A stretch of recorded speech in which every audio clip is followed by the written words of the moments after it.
Hi everyone. In this video, I'm going to share with you Teaching Aptitude PYQ. It is the syllabus of UGC NET Paper 1 General Paper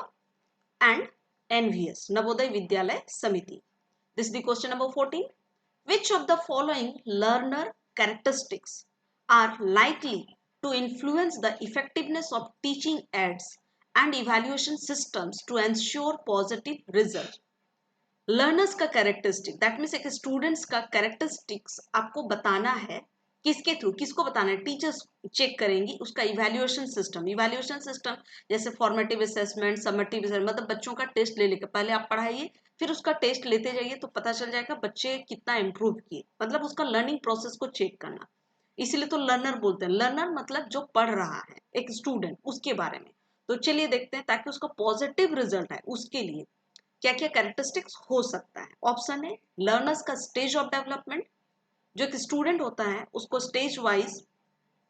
उसका development को check करना बिल्कुल सही ये वाला statement सही है सोशल बैकग्राउंड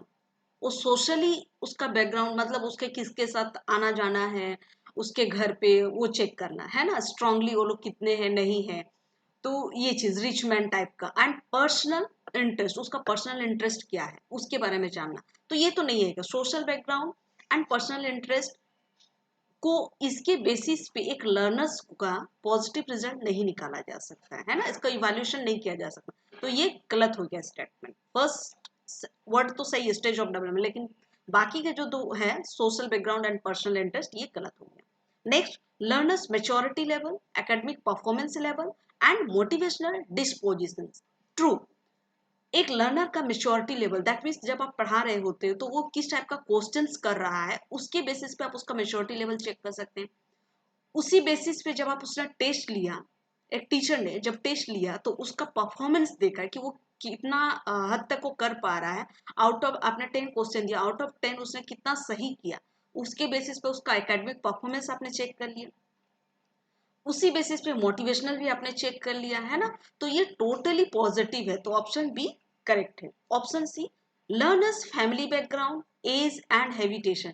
एक स्टूडेंट्स का फैमिली बैकग्राउंड के बारे में जानना उसका एज जानना उसको किस किस चीजों में इंटरेस्ट उसका हैबिट के बारे में जानना उससे क्या एक टीचर इवेल्यूशन कर सकती है बिल्कुल नहीं तो ये गलत हो गया ऑप्शन डी लर्नर्स का percentage socio economic background and performance in learning of the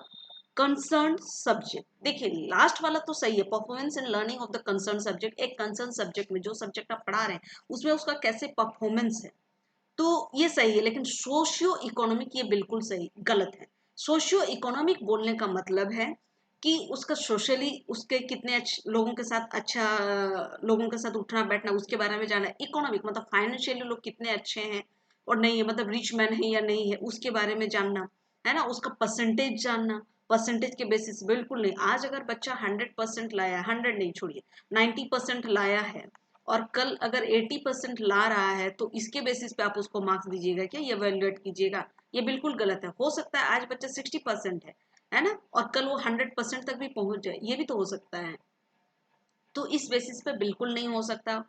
एक टीचर्स को ये सब से कोई मतलब नहीं होती so finally in this question the correct answer is option number B. Thank you very much.